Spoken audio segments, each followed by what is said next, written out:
Hello students, today we are going to discuss physics mains paper on 29th, 1st 2023, right.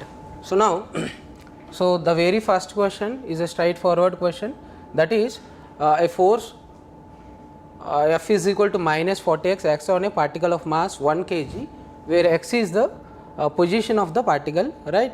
If the maximum speed of the particle is 4 meter per second and we need to find the amplitude, so and all the parameters they have given in SI system, right. So as the force is given F is equal to minus 40x, right. So then the K value, the force constant is 40, right. 40 Newton per meter, right. And we have to find the amplitude, and they have already given maximum speed. Maximum speed is equal to omega times amplitude, right. So and this maximum speed they gave it as 4 meter per second. This is equal to omega value, I can write it as root over k by m into amplitude, fine. So and here this 4 meter per second is equal to root over that k value is 40 divided by m value they gave it as 1 kg, right, into amplitude. So and this will become, right. So this will become this is after simplifying this one, so we will get, right.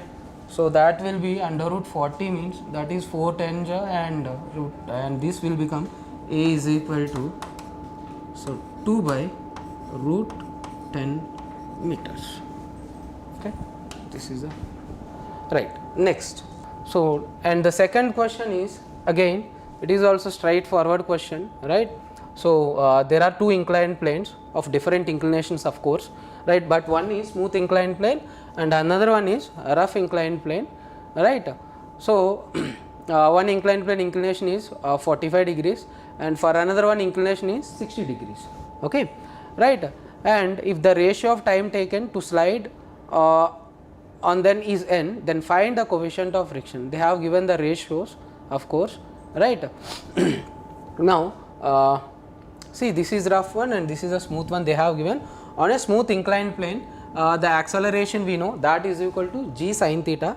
Over the inclined planes, both the inclined planes, it travels, it comes down, right. So while it is coming down so they travel some distance, right, and in this question they haven't mentioned anything about the height, so we will consider the heights are same. Yeah, they have mentioned, so so they are released from same height, these are the heights, okay, right, this is the heights, done.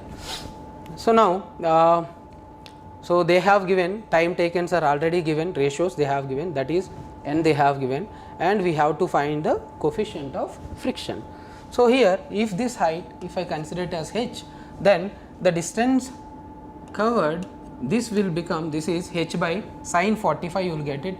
In the similar way this value you will get it as h by sin 60, h by sin 60 you will get it, okay. Now I can write for the smooth inclined plane h by sin 45 degrees, that is equal to, it travels a distance h by sin 45 with a constant acceleration, that will become, that is g sin 45 degrees, right. So I am writing simply that s is equal to ut plus half at square, initial velocity 0, simply half into g sin 45 into this will become t square. In the first case I am taking the corresponding time as t1, okay. So the corresponding time is t1, right. So in the second case where of corresponding to the rough inclined plane, so that distance travelled is, that is h by that is sin 60 degrees, right, that is equal to half times. So now I have to find the acceleration of the block, right. So you know over the rough surface the acceleration is equal to a is equal to, so g into, so you can write directly sin theta minus mu k cos theta. So this you will get it. So by taking the components, mg component will be there in this direction and kinetic frictional force is there of the inclined plane. From that you will get acceleration is equal to g into sin theta minus mu k cos theta. Even I can write this one as, So this is g into sine 60 minus mu value only we have to find as per the question. So mu into this is cos 60 degrees, right. So that I will substitute here. This will become g into, so sine 60 degrees, sine 60 degrees minus mu cos 60 degrees into T2 square. This is the corresponding time. So if you divide both the equations, then it will become sine 60 by sine 45. This will become root 3 by 2 divided by 1 by root 2. So that is equal to so half g things will be getting cancelled. This is again sine 45 1 by root 2 divided by this is root 3 by 2 minus mu into, and this will be cos 60 is 1 by 2, cos 60 is 1 by 2, 1 by 2 into, and this is ratio of the time square, that is nothing but as per the question, that is n, that will take it as n square. So and from this, so here this root 2 if you take to the other side, and this root 2 and this root 2, ultimately you can cancel this one this 2, and now that n square you will get it as again, so root 3 into, now you will get it as, so from this equation you will get, so here, so I am erasing this one, so that n square is equal to, so this is 1 by 2, sorry, this will be so root 3 times of, you will get it as root 3 by 2 minus mu into 1 by 2, right. This thing you are getting, and this will become, so n square, so minus this will be n square is equal to 3 by 2 minus mu into root 3 by 2. So from this even you can get this mu value is, so n square 3 by 2 minus n square, and again that into you will get it as 2 by root 3, you have to write it. So now, so this will become the second option, fine. So next we will go for the another question. So the another question is, here in this question, a particle undergoing uniform circular motion about the origin at an instant, at a certain instant at x is equal to 2 meters, it has the velocity minus 4 j cap meter per second. Find the velocity and acceleration of the particle when it is at x is equal to minus 2 meter. It is also straightforward question, right. So uniform circular motion question, right, and the particle is moving in a uniform circular motion about the origin, right. So I am taking, this is the xy coordinate system I am taking. So the particle is moving in a uniform circular path, right. So now so this is x is equal to 0 and this is x is equal to plus 2 meter, and this is obviously x is equal to minus 2 meter. So at x is equal to 2 meters, the velocity is, they have given it as v is equal to minus 4 j cap. That means this I am taking it as positive y axis, and this one I am taking it as positive x axis, and this one is the negative y axis. So obviously when the particle is here, the velocity is, as per the information, the velocity is in the downward direction, right. So the particle has velocity in downward direction. From this I can say that the particle is moving in anti-clockwise sense, right. And what we have to find is, we have to find the acceleration of the particle when it is at x is equal to minus 2 meter. So when it is at x is equal to minus 2 meter, so its acceleration is obviously, as it is a uniform circular motion, acceleration is directed towards the center. So here at this location the acceleration is along the positive x axis. That acceleration I can write it as, the magnitude of acceleration is, simply will write it as v square by radius. So v value as per the question, that is 4. So then I can write the magnitude of acceleration is 4 square divided by 4 square divided by, so radius of the circular path is obviously 2 meters we are getting. So from this you will get the acceleration is 8 meter per second square, right, and that too at this location acceleration is along the positive x axis. So that means the acceleration is equal to 8 I cap, and the velocity is at that location, the velocity is along this direction which is along the positive y axis, the velocity is 4 j cap. So now the second option is the correct option, right. So we will go for the next question, right. Yeah, so in this question, so the man pulls a block as shown in the figure, right, and here nothing is mentioned about the pulleys and all these pulleys are ideal pulleys, and we will consider the strings are ideal strings, okay, right. Now, so as per the statements, given statements, we consider the following statements. The work done by gravity on the block is, they have given it as positive. So actually while the block is moving upward direction, the gravitation force is in downward direction and the displacement is in upward direction. So work done by the gravity on the block is negative. So and one more thing, if the man pulls the block with a constant speed, then the tension in the string equal to the weight. Yeah, obviously. So when the block is moving with constant speed, net force acting on the block is 0. So that is why I can say the tension is numerically equal to the weight of the block, right. So now B and C are the correct options here. It's straightforward question, and we will go for the next question. So in the next question, see, this is also this question is from AC, and here in the first case, so in the figure A, they have given that an AC source is connected to a resistor. In this case, I can directly write IRMS is equal to, simply I can write VRMS by the resistance value, I can write it. So the here the resistance value, so that is 4 ohm they have given. So coming to this situation, in this circuit, so if you want to find the IRMS value, that will be simply VRMS divided by, you have to write the impedance. So the impedance value here you can write it here. So it's an series LCR circuit. So if you want to find the impedance value, that impedance value, right, so even you can write like this, this is the resistance R, and this is what do you say, inductive reactance, and this will be the capacitive reactance, so 1 by omega C. Now I can write that impedance as Z is equal to under root, so R square plus, so you can take either 1 by omega C minus omega L or omega L minus 1 by omega C whole square, it does not matter, right.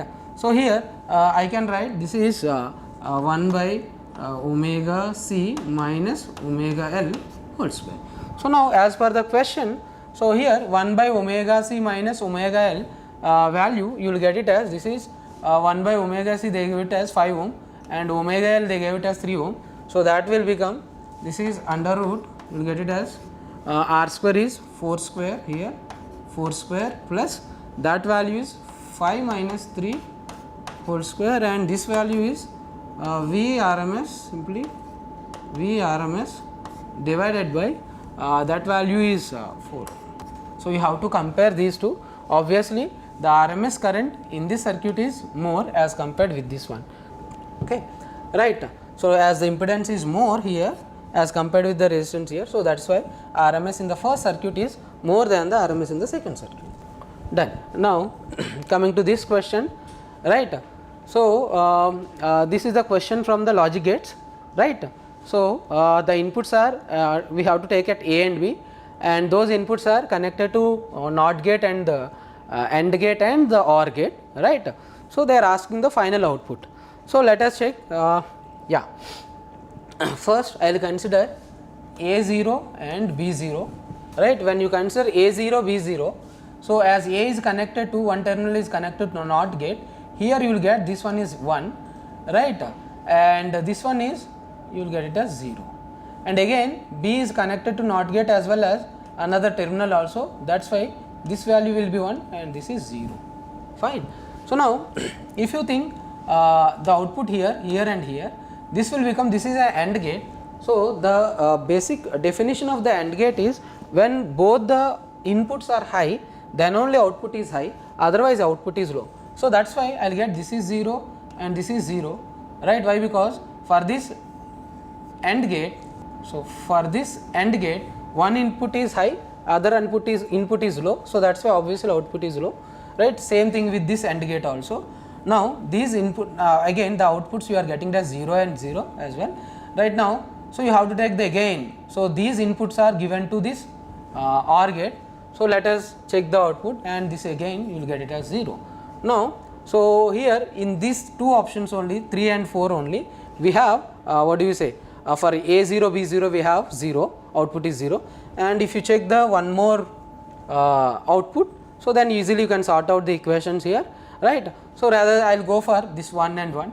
So if it is 1 and 1, if it is 1 and 1, so here you will get this is 0 and 1, here 0 and 1 you will get it, again you will get 0 and 0, you should get output 0. So but here they have given it as output is 1, so that's why this is the correct answer.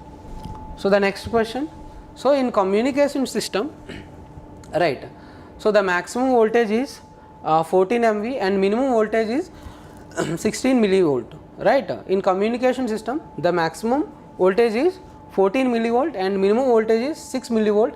Find out the modulation index, right? Now when you consider, so here they are directly asking about the amplitude modulated wave, right? So in the amplitude modulated wave, so the carrier wave is already modulated, right?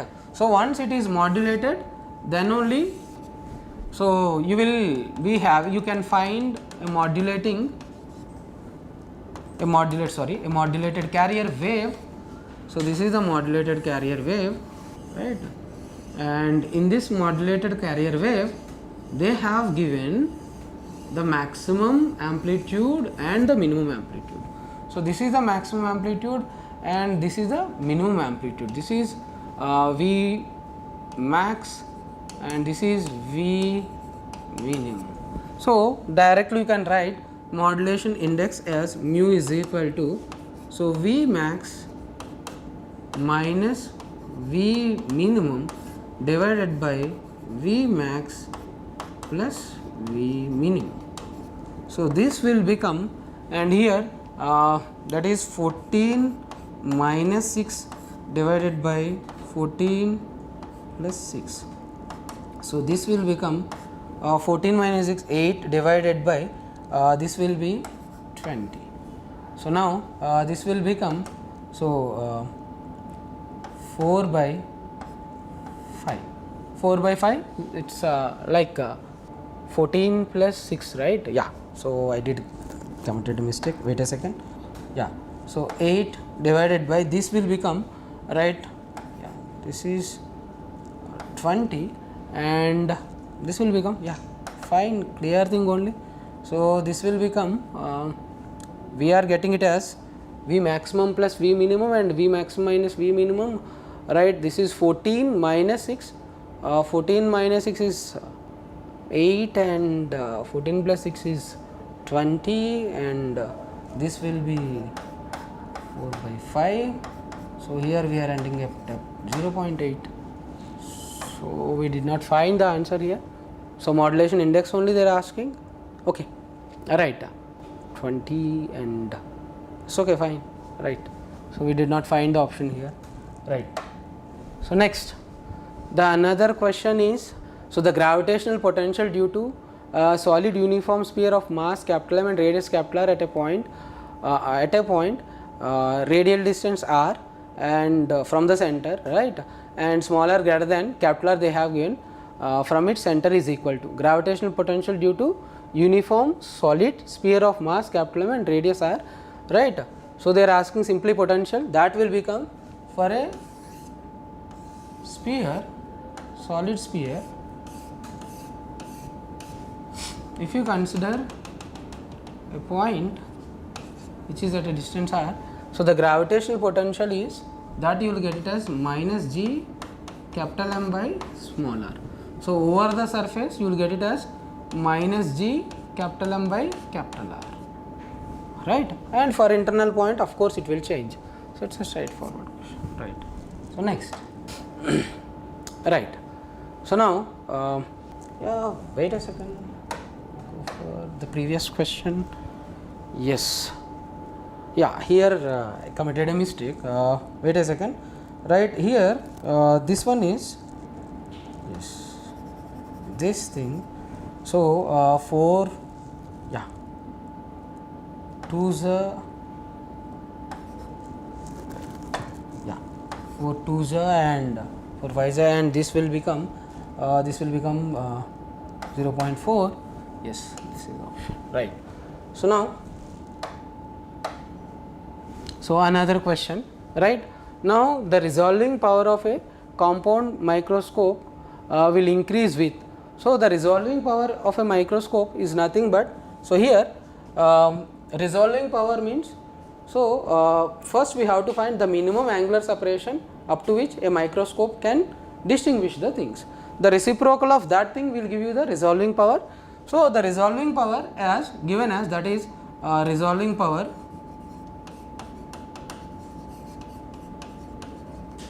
so that is directly proportional to, you can write it as mu sin theta by lambda, right? So even there will be 2 also, you can take it, right? So lambda is the wavelength of the light used, right? So the resolving power, right, is depending on the wavelength as well as this is mu sin theta. Mu sin theta is nothing but the numerical aperture, right? So now it will increase. See, it will increase. The first option is decrease in wavelength of the light and increase in numerical aperture. You will get it, right? So if you resolving power of the compound microscope will increase in what situations? If you decrease the wavelength, obviously resolving power will increase, and if you increase this numerical aperture, then also resolving power will increase, right? So decrease in wavelength of the light and increase in numerical aperture, right? So next, done. So let us go for the another question. So here it is given that this is a question from dimensional analysis, right? So it is given that x square plus y square is equal to a square, where a is the radius also, and it is given that x minus alpha t whole square plus y minus t by beta whole square is equal to a square, where t is the time. So now, so obviously here they have given, so a is the radius, so obviously its units meter square or centimeter square, you will get it. Its dimension you will get it as length, okay? And even if you consider this equation, the second equation, so from this equation, right, by using the principle of homogeneity, so the terms which are added or subtracted, those should be having same dimensional formula. And even the first term over there is x minus alpha t whole square they have given. So the x as well as alpha t both should be having same dimensions. As we know, for the x dimension is L, so that is why for alpha t the dimension must be L. So that is only possible if the dimensions of alpha are L by t. Fine, right? So now, so the dimensions of alpha I can write it as m power 0, so L power 1, t power minus 1, right? Next, so again they are asking about beta also. For beta, again see, you check it out, the term is y minus t by beta whole square, and y having the dimensions length, right? So that is why t by beta must be having the same dimensions as that of y. So now, so here there should not be any dimensions of t, so that's why I can write for this one the dimensions are, so I can write that is t power t by L. These are the dimensions of beta. Then only if you substitute that here, time gets cancelled, again you will get length. So then from this I can write the dimensions of beta as, that is m power 0, right, and L power minus 1, L power minus 1 and t power 1, right. So now yeah, so this will be the thing, first thing, okay, right. Next we will go for the another question, right. So in this question the electromagnetic waves are not deflected by electric field and magnetic field, right? Yeah, exactly. So here the electromagnetic waves, those are the effects, electric field as well as the magnetic field, right? So they are not deflected by any electric field and magnetic field. That is straightforward thing, right? So the reason is electromagnetic wave doesn't carry any charge, so that they are not deflected by the electric field and the magnetic field. So both A and B are correct, and also B is the reason. I mean, this reasoning is the exact reason for that assertion, right? So that's why first option is the correct thing, okay, right? So the reason is the correct explanation for the first statement. Next, the de Broglie wavelength of a body of mass m and kinetic energy is given by. So de Broglie wavelength, will write it as lambda is equal to h by p. So kinetic energy, momentum, you can write it as h by momentum, you can write it as root over 2m into the kinetic energy, that kinetic energy is E. Lambda is equal to h by root over 2m E. Sorry, lambda is equal to h by, so root over 2m, this thing, right? So next, the next thing is, yeah, in a region of electric field 30 volts per meter, so a charge particle of charge q is equal to 2 into 10 power minus 4 coulomb is displaced slowly from 1, 2 to origin. So the work done by the external agent is equal to, right? So here as per the question, so the electric field is along the x axis, so that I will consider as a uniform electric field in this way, right? So now the charge particle is displaced slowly from point 1, 2 to origin, right? So the point 1, 2, let me represent first, this is x axis and this is y axis. So this is 1, this is along y2, this is the point I am considering, this is 1, 2, right? Right, 1, 2, that is the point, right? Now the particle is the charge particle is taken from where to where? From this point to the origin, right? You can take any path, infinite number of paths you can take it, for all the paths work done is same, right? So I am taking in that the path is from here to here as well as from here to here. For this path work done is 0, and for this path work done we have to find, right? So now, and here the work done by the external agent is, now one more thing, while the charge is moved in this way, fine, and even you can directly write, so as the charge is moved, then I can write work done by the external agent plus work done by the electrostatic force, that is equal to delta k. So the delta k is equal to 0, and work done by the external agent is equal to, simply I can write negative of work done by the electrostatic force, right? Now work done by the electrostatic force for this path is obviously 0, and for this path only you have to find. So now the charged particle is the positive charged particle. On the positive charged particle, there will be, while it is moved from here to here, so there will be force in this way, electrostatic force, right? Electrostatic force is in this way, right? So but the charged particle is moved in this way, right? So work done by the electrostatic force is obviously negative, right? So negative of negative will get of course positive, right? And here work done by the electrostatic force, I will write it, and the force is constant force, right? Work done you can write as dot product of the force and the displacement here, right? So the displacement is obviously you will get 1 meter, you will get it, and electrostatic force is in this way and the displacement is in this way, right? Both are in opposite direction. I can write that force is simply work done is, so force QE multiplied by the displacement thing is 1 meter, and there is a minus sign. The reason is there in opposite direction, and this will become minus of minus plus, this only you are getting. So Q into E, so Q into E, that value will get it as E value is 30 and Q value is 2, and you will get 60 into 10 power minus 4 joules you will get it, right?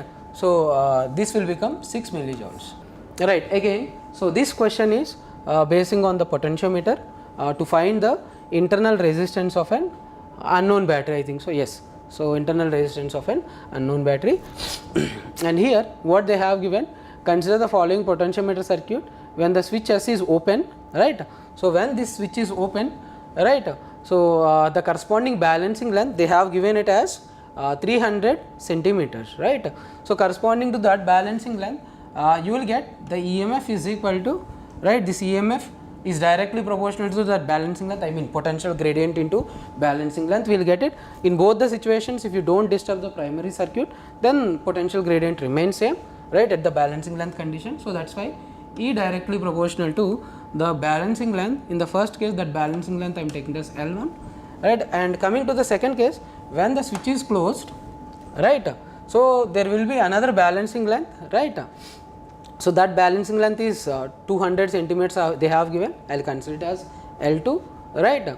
Now, corresponding that balancing length, what happened, there is a current circulating in this way, and at the same time there is a current circulating in this way, and at the balancing length the terminal potential difference across this battery or terminal potential difference across this resistor is same as that of the potential difference across the balancing length. Now, the potential difference across this resistor or terminal potential difference across the battery, I can write it as the current is E by the current value, let me write the current value, I can write it as E by capital R plus small r, this is the current, right. So, driven in this circuit multiplied by the resistance, this resistance value will give you the potential difference across this resistor, potential difference across this battery. So, that again that is directly proportional to the balancing length, that is L2, right. If you divide these two equations, right, so then E gets cancelled, then you can write, so R plus small r divided by capital R, so that is equal to L1 by L2. So, we need to find, I think capital R they have given it as 5 ohm, and we have to find the internal resistance only.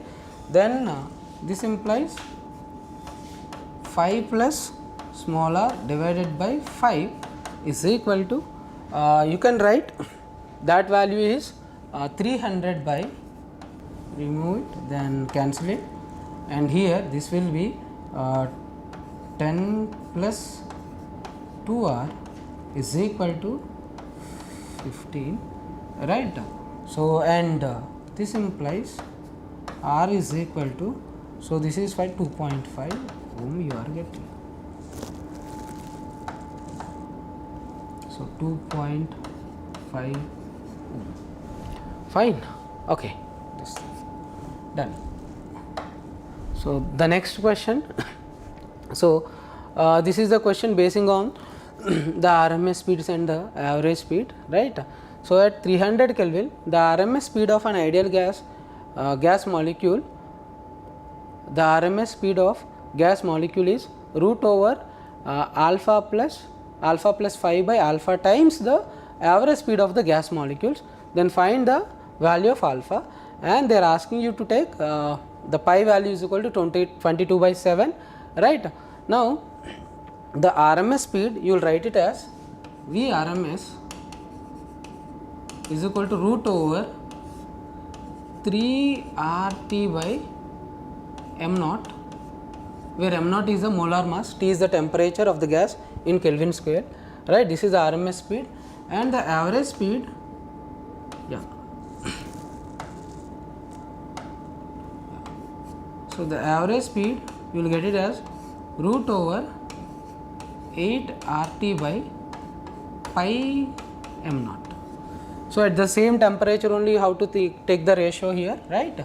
So, now if you divide these two equations, then you will get the V RMS thing is V RMS by average speed. So, that is equal to we are getting, so RT by m naught getting cancelled, then this will become root over, so 3 by 8, right, yeah, right. So, this will be pi, fine. So, now so this is equal to under root, so you can write this value is, let us simplify that one, so 3 into 22 by 7 divided by 8. So, now this will become, this is equal to under root, so 2 4 ja and so 2 11 ja, right, and this will become 33 and yeah, So 33 divided by 28 you are getting. So this will become, yes sir,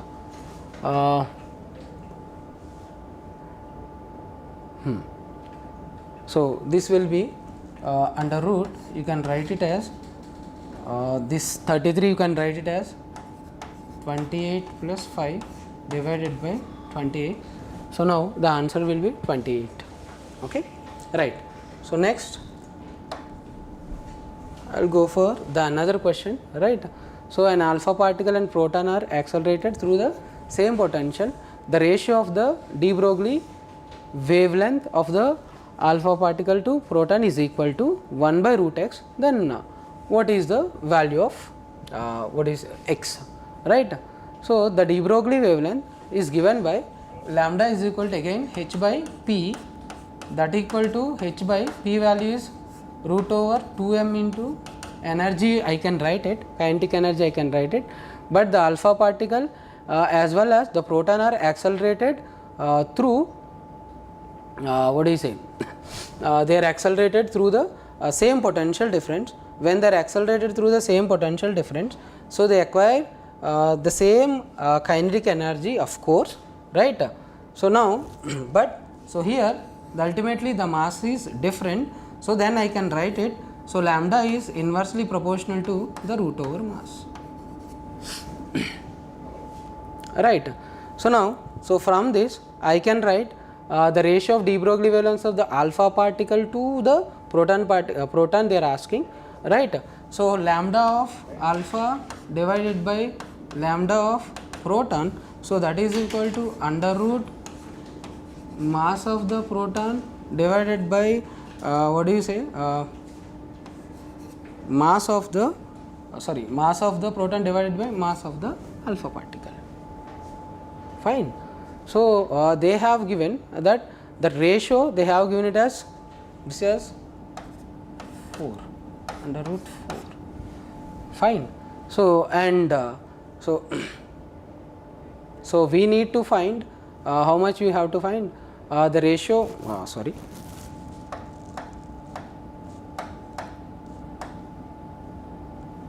fine. So mass of the proton divided by mass of the alpha particle, that you will get it as, this will be 1 by 4 and this will be, they have given it as 1 by root 4 we are getting. So in place of x we have 4, therefore x is equal to 4. Fine.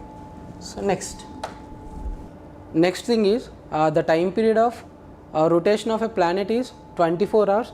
If the radius decreases to 1/4 of the original value, then the new time period is x hours they are giving, right. Find 2x.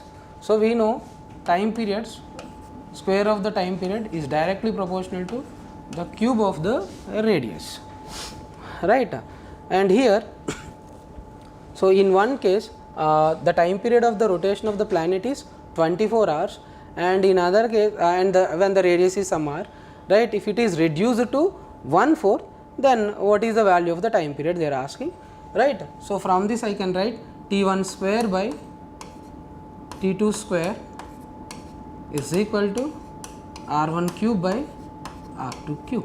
So from this T1 square by T2 square, that is equal to, here I can write, so R1 by R1 is R I am taking, this will be R by 4 whole cube, and this will get it as, this will become 4 cube will get it, this is 64.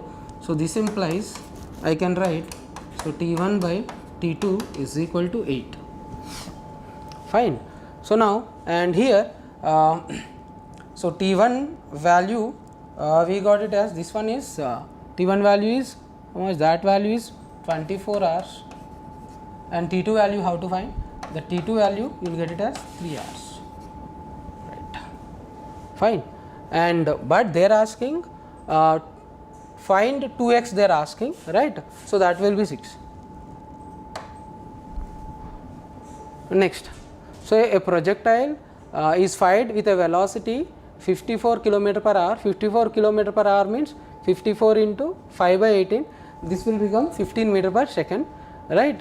So now, so an object is projected with an initial speed u at some angle theta, and that angle is of course that is given as 45 degrees.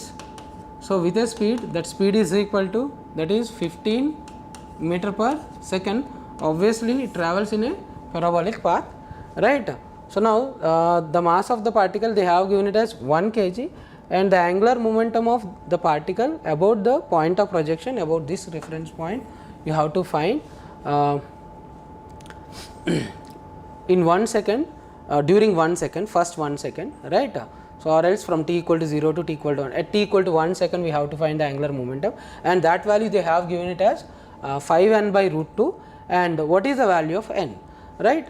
So now so here while it is moving on this one, there will be gravitational force.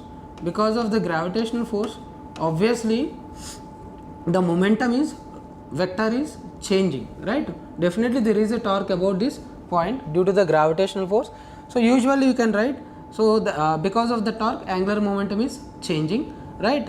So I can write, so the tau is equal to rate of change of angular momentum dl by dt. Now this is equal to, so change in angular momentum is equal to tau times dt. So over a finite time interval, if you want to find the change in angular momentum, you have to take the integral d tau, right. So initially the angular momentum is 0, right. Why? Because about this point only we have to find during the motion, right. At t equal to 0 the velocity vector is passing through this point, so angular momentum is 0, right. So even I can write, so that initial angular momentum is 0, at 1 second angular momentum 1 I am taking, the limits are t equal to 0 to 1 second, fine. So this is equal to, I can write this is equal to, so tau value, torque value we have to find, this will become tau dt, and tau value I can write it as, that is torque due to mg only we have to write it. So torque due to mg at any instant, if you want to write, this is a gravitational force mg about this axis. Suppose if you consider this is axis, torque due to mg is ultimately depending on this distance, that value let me write, then integral.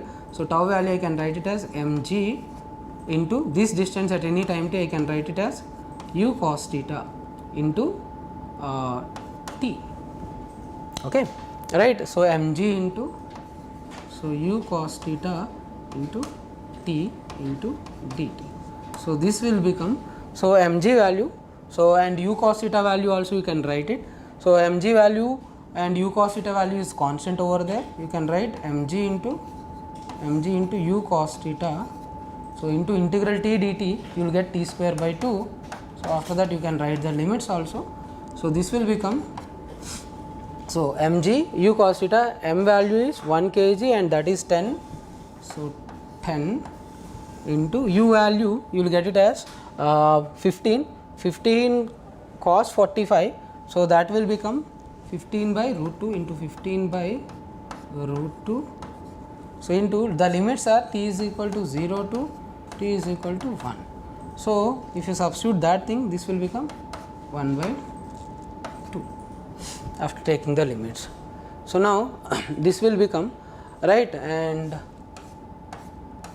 5 times gets cancelled, and so 5 root 15 by, sorry, 5 into 15 by root 2 we got it. In place of n the value is that is 15, okay. So now a block of mass 20 kg is moved with a constant force F for 20 seconds, and it starts from rest, and then F is removed. So it is then observed that the block moves 50 meters in next 10 seconds, right. Now here in this case the force is acting, constant force is acting up to 20 seconds. After that the force is removed. Once the force is removed, it moves with a constant speed, right. Because of the constant speed, right, it travels 50 meters in 10 seconds. Then that speed, that constant speed I can directly write it as, so that will be 5 meter per second. So the moment they are removing the force, at that instant the speed is equal to, you are getting as 5 meter per second, right. So now, so acceleration of the object, so that value you can write it as, yeah, there is a constant force, right.